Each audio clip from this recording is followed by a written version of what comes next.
David Williams, director and co-writer of Surrogate. Congratulations on the film. Just to set the table, we don't want to get too detailed in the discussion of the film. Yeah. So we need to remain vague because there are some fantastic twists in the film.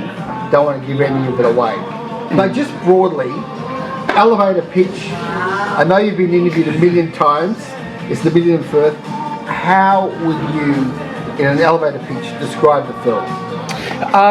So thanks for having me along. And the way we've been pitching the film is that Surrogate is a paranormal horror about Natalie Paxton, who is a single mother and a nurse, and she falls mysteriously ill, and the doctors aren't sure what's going on. But suddenly these horrific things start happening to her and her 9-year-old daughter, and she finds herself in this battle to have to save her family from being ripped apart. What would be a slightly more thematic description of the film? Again, without giving anything away, how would you describe the film in terms of the themes that you wanted to explore through the means of horror? Yeah, I mean, when I was directing it, I boiled the screenplay down to, it's really about a family being ripped apart. And because it's a horror film, obviously it's quite a horrific content and context to tell the story. So we're very much looking at those sort of ideas. Body horror was a big theme in the film. And like a lot of horrors, there's an element of the character doubting their sanity. Am I losing my mind? Is this really happening? And also ultimately wanted to play around with quite a cinematic film as well, so it's a bit more of an old school traditional horror approach, which was really drove all the aspects from screenplay through to final completion of the film. What has been the life of the film so far? I mean, when did you finish it, and what has been the journey thus far? When we first started writing, it was 2016, and the film wrapped production, or we completed the whole film in December 2021, so we shot in November 2020. And the life since then is we had a world premiere at Sun Theatre in Yarraville, and it actually is just behind us, just down the corner. Actually, you can see the building, and so they picked it up as the world premiere. So Krista Jansen, who was the marketing manager there, really liked the film, and it actually did so well that they decided to put it on for a full week of screenings, and it actually outsold the Batman that week. It was their #1 selling film. So then they put it on for another week, and it outsold Batman again. So it was travelling really well, and then we wrapped up with we had a Friday the 13th screening in May as a sort of final climax screening, which was fantastic. Really good audience that night, really good reactions, and horror's so fun to watch with the audience. And since that time, then we've been focusing on our overseas distribution. So it's now been on it's Amazon Prime in the United States and in the UK. Last month it launched on Tubi, which is really big in America, and it's starting to become bigger in Australia as a platform. Where will people be able to see here? So in Australia at the moment on TubiTV, so that's TubiTV.com, and we're hoping it's going to roll out on some other streaming platforms over the next 6 months. Amazon Prime in America? That's yeah. a huge get. How did you land that? Little independent Australian horror film on Prime Amazon in America. Yeah, I mean it was. That would have been a big glass of champagne. It's really interesting because you never know what's going to come of a film. I mean, when you start writing a film, you don't know, is it ever going to get made? And then if it gets made, is it going to be good? Is it going to get picked up? It started to, we've just very much had a grassroots approach to marketing the film and building interest overseas. And, Australian films are interesting. Particularly Australian horror is quite popular overseas. So that's why I think they were looking at that market. Why do you think that is, by the way? Because I spoke to the people who made Sissy, and even that, they also said how you go to America and people want to talk about Australian horror films. Yeah, Do you think there's any particular reason why Australians make horror films so well? I mean, you know, the Wormwood movies as well. Yeah. Wolf Creek, of course, who Kirsten Morrissey was in. Do you have any theory quickly as to why that might be? I'm not sure. I wonder if it's there's been a couple of hits over time. I think even just that more genre stuff like horror and action. I think Mad Max. I was watching that again recently, and it seems to be this independent horror thriller action type film takes off over there. And I mean, there's always a lot of interest in Australia, and I think also maybe the horror bit is people see it as such a dangerous land. So whenever I've travelled overseas, they're like everything's trying to kill you. And I was actually I was in Utah a few years ago, and I was camping, and I didn't have a tent. I was just sleeping on the ground, and some guy's like, "Oh my God, are you actually doing that?" I'm like, "Oh, in Australia, I just sleep on the ground all the time in the bush." And he said, "You're not worried about scorpions?" And I'm like, "We've got way more things that'll kill you there." So perhaps it is just they think everything is going to jump out and kill you in Australia. Now, Dave, did you make a horror film because it was more likely to get made? Not as I mean, Beth and I, who I wrote the film with, we're really big horror fans, and it was really about writing a film that we could get made in terms of horror. Works well on a smaller budget. And it does have a wider international audience. But it was really that idea that it occurred that took off, because we were writing other screenplays as well, and they were more in that crime thriller area. But you certainly, the thing about it with horror is that there's a big market, but it's also very competitive. So you're balancing those elements out.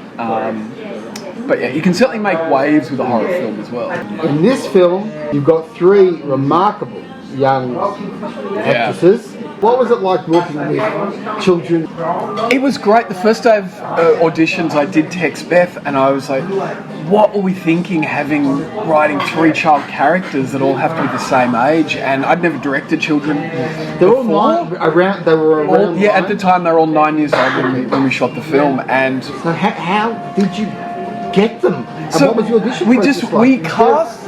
They're remarkable. The performances are incredible. And what I ultimately came away from Surrogate kind of realizing that directing children and adults isn't that different in terms of the language and how you approach things. There'll be some differences, but ultimately it was the same element where it was, we're discussing the scene. So when I was doing auditions, it was really like any adult. You just run it through the first time, give them some direction, and they were. So we saw almost every child actor, in Melbourne, in Victoria. We had to spread a very wide net, and casting on the film was a real team effort. So different producers, some other actors involved, made some suggestions. How do you deal with the irony that you're having to get the very best out of these kids, and you do? Thank We'll you. get onto that just in a moment. Yeah. But the irony being that they're putting their very best work into a film that technically they're not allowed to see. Yeah, and the interesting part, so when we were casting them, what we had to take into account, it was, for me, I was also meeting the families, because it's that thing, you're not casting a child, you're casting a family. And so any of the actors, as they got closer to being selected in that process, I would meet with them, and part of it was meeting the parents, because I gave them the script to read, and them to go through the content. Because and I sort of said, well, I'd prefer you to explain the stuff that's going on outside of their scenes, because they're very adult concepts, and and then I would kind of find out what they had experienced themselves, because the film's dealing with death and loss a lot, and I don't know as 9-year-olds what their experience of that was, so we. And then when it came to watching the film, that was the interesting part, that it's not rated for them. So what I did is, when we had a technical screening to see how it was on the big screen, I invited the parents along and said, you can choose if you want your children to watch it. Now, can you just address, I'd say two of the performances fall, I think, operate within the tropes of what you would expect in a horror film. But the little medium girl, Yes. and that is an incredible performance. Yeah. Again, without giving anything away, there's a key scene in the film where the colours seem to work deliberately against what you'd expect in like a gothic horror scene. Yes. Just explain that a little bit. Yeah, Ellie Stewart, it's a pretty incredible performance for a 9. In fact, for anyone. I mean, if that was a 50-year-old, it would be just as impressive.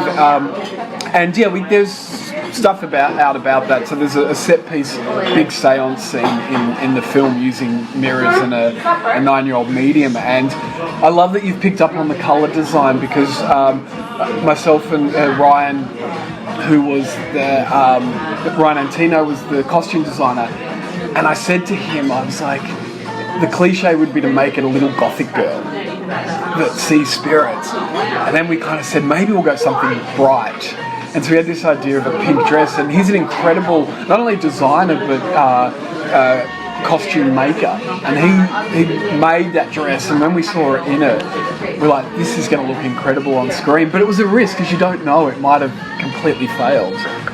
Were you tempted to make the child welfare person a major villain in the film? Because that's kind of the vibe you get. Yeah, it was. So when we're designing the story and constructing her character, you know, the best horror works when you've got a grounded horror as well as something that's perhaps fantastical. So the classic example is Alien. You know, it's not just the alien, but you know, you've got the android. So we wanted to put in a grounded threat in there. And Jane, when I cast her, she's an incredibly lovely woman, and so it was fun to cast her in a role that I knew the audience would have a very strong reaction to her. But in directing her, you know, I said, you care about children, and what you're being presented with, you're just going with the logical argument. You're not to know that there's perhaps an illogical reason. But audiences' reactions have been very strong to her. You know, you had to shoot this on digital. Yeah. Okay. What is your stand on digital and film? Would you, budget permitting, would have preferred to shoot this on film? As a young filmmaker, what is your view? Yeah, I was lucky enough that at film school I shot on 16mm and edited, so I have been worked on film previously, and I do love the medium. I think now it is just that cost component. You know, I mean, there's only a handful of mainstream filmmakers who get to use film now. I think and they tend to be the A-listers. Christopher Nolan, you know, and Tarantino and Spielberg, etc. Yeah. But so again, just to boil it down, it is a cost issue. That if you were to shoot this film on film, the budget would have been much bigger. Yeah. The discipline you had to employ in order to get what's on screen with that amount of money, how much time you had, and what disciplines were required to get the film done. Yeah, it's I mean, ultimately, it's a real credit to the crew. I think, as hard as making a film is, you know, and you always have that time and money pressure. The one thing I said at the cast crew screening, I don't know if I'm ever going to get collectively as good a cast and crew again. And so part of it is just everyone who was involved just lent very heavily into it and worked very hard under the conditions we had. And with any of that, you know, that filmmaking, it's how you get creative on what you use. So for one example, the hospital, there's about 7 or 8 hospital scenes, but it was all filmed at one hospital. You know, so part of that was just reworking rooms, and then you're just really, it's those resources around you. How can you know, how and what can you access for that money, and being creative. And that's why in certain areas we had, you know, people who were, you know, younger in certain roles, but extremely talented. You know, you're an old schooler. You love old school. Absolutely. Yeah. And part of the expression of that is the use of practical over digital effects in this film. Horror fans love practical effects, and it is, I think it's part of the culture. It's not just a matter of practicality, but just firstly, from a practical point of view, are practical effects basically a matter of cost? They're basically cheaper to make than visual effects, or is that a myth?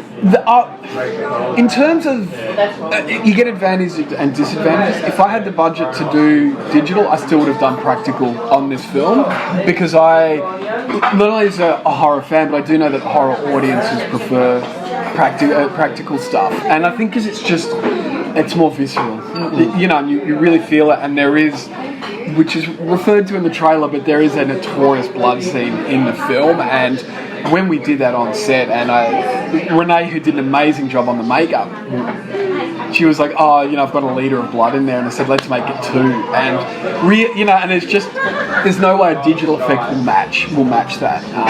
So yeah. Just quickly on the appeal of practical effects over visual. Yeah. I wanted to suggest 2 things to you. One is that practical effects are such a major part of classic horror films. Yeah. The Thing, etc. That they're now embedded in the culture. If you're going to make a horror film, practical is the way to go. For sure, yeah. Secondly, they not only look better, but I think that fans have an intuitive sense of the artists working on the film. And with visual effects, I think when they go see these Marvel films, they do think of banks and rows of mouse jockeys sitting back and just using the computer. Whereas when they see practical effects, they know that a crew worked really hard to pull this off. Yeah. What do you think of that? Yeah, absolutely. I think you're spot on with that. And there is something about, you know, film for a very long time was all kind of almost made on set. And if you go back to classic, you know, horror stuff, there's horror makeup effects guys who are, you know, heroes like Tom Savini or Dick Smith. So, you know, there's nothing like a legendary horror effect. Even Spencer Tracy in Jekyll and Hyde, when he did the transformation on camera. Remarkable. Yeah, I was even watching last week the really early George Méliès stuff that was made at the turn of the previous century, and he's still doing that makeup and costume stuff, and Lon Chaney, and there's just, I don't know, there's something very magical about it as well, you know, and ultimately it looks real. I mean, a lot of the digital stuff, once you've got wall-to-wall scenes of CGI, to me it just doesn't feel very real. Well, that's the other thing too. I think people have an intuitive sense of what they're seeing being either real, that is performed in front of the camera, or fake. For sure. Especially horror films. You can't get away with faking it. No, and again, maybe it even comes down to practical works, because the idea of horror is we're sitting there watching it so we don't have to experience it in a literal sense. And maybe the idea of seeing those practical, it embeds it even more in our psyche of it happening to us. Now, I've got to just quickly commend you on the trailer, which doesn't have a spoiler in it. Yes. Almost every friggin' trailer gives away way too much story. Absolutely. So I'm taking that was a very deliberate, conscious decision you guys made. Let's not actually give anything away. Yeah. And you mentioned Alien before. Both the trailer for Alien and Aliens, same style. You've got no idea what's going on. Yeah, it was very calculated for that reason of, said horror fans don't like spoilers, and I personally as well. When I watch it, I hate seeing a trailer that gives too much. I just want to hook. And Alien, the original one's incredible. So. Now, here's the toughie. I bet you that if I asked you for your major cinematic influences, at some point, probably early on, you're going to say Alfred Hitchcock. Absolutely. Is that true? Yeah. Okay, fine.